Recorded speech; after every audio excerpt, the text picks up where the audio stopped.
Rice foundation के माध्यम से मेलघाट में आदिवासियों के बीच काम करने वाले किल्लार दंपति ने आदिवासी भाषा के शब्दकोश को तैयार किया है। आधुनिकीकरण के दौर में आदिवासियों की संस्कृति और सभ्यता विलुप्त ना हो जाए, यही इसके पीछे का मकसद है। इस शब्दकोश में मेलघाट, बुल्ढाना समेत विदर्भ के कई जिलों में रहने वाले आदिवासियों की भाषाओं के शब्दों को संग्रहित किया गया है।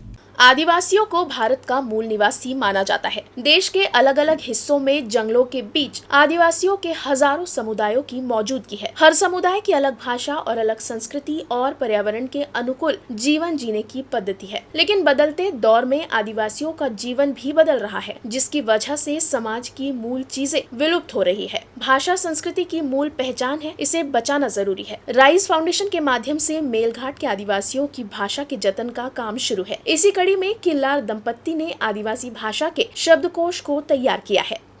पिछले 12 साल से मेलघाट के आदिवासी बहुल क्षेत्र में आदिवासी भाषा, संस्कृति, ट्राइबल टेक्नोलॉजीज़, ट्राइबल साइकोलॉजी, इन सब चीज़ों में हम काम कर रहे हैं। बेसिकली काम जो है वो रिसर्च का है। मतलब हमारा फोकस जो है, अब तक का जो फोकस रहा वो रिसर्च का रहा, क्योंकि जब तक हम उस समाज की गतिविधियों को समझेंगे नहीं, उनकी डूज एंड डोंट्स क्या है, उनकी मानसिकता क्या है, उसके बाद उनकी सांस्कृतिक जो चीज़ें हैं जिसे हम बोलते हैं कि समाज में क्या अच्छाइयाँ हैं, वो सब जब तक हमें पता नहीं चलती है तब तक उस समाज का विकास करना या उसको समझ लेना पॉसिबल नहीं होता है। और लैंग्वेज के माध्यम से वो जो चीज़ है वहाँ तक हम पहुँच सकते हैं। और लैंग्वेज को फोकस करने का ये था कि हमने ये देखा कि मेलघाट में कई सारे प्रॉब्लम्स तो पहले से ही है, लेकिन भाषा को हमने ये देखा कि वहाँ के आदिवासी बच्चों को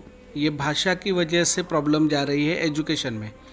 मराठी उनको ठीक से आती नहीं है, आजू बाजू में सारा कुरकू में बातचीत होती है।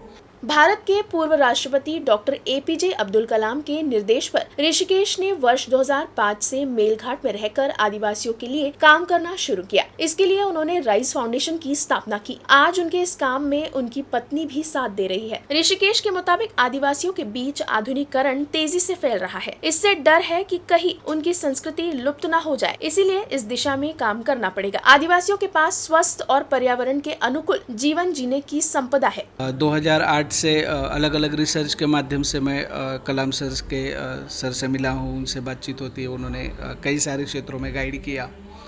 2010 में मैं मेरे परिवार के साथ उनको मिला और तब कई सारी विषयों पे चर्चा हुआ। तो उन्होंने ये बोला था तब कि आने वाले समय में इंडिया विजन 2020 का सारा चर्चा चल रहा था 2010 में, और उनका कहना ये था कि अभी जो गति है उस तरफ जाने की, तो उसके लिए हमें बहुत मजबूत लीडर आवश्यक है, जो अभी है नहीं। तो हमने अभी 2050 के बारे में सोचना चाहिए कि जो हम 2020 बोल रहे थे उससे जगह 2050 के बारे में सोचना चाहिए, और तब तक इंडिया विश्व गुरु हो जाएगा। और विश्व गुरु होने का आधार क्या होगा?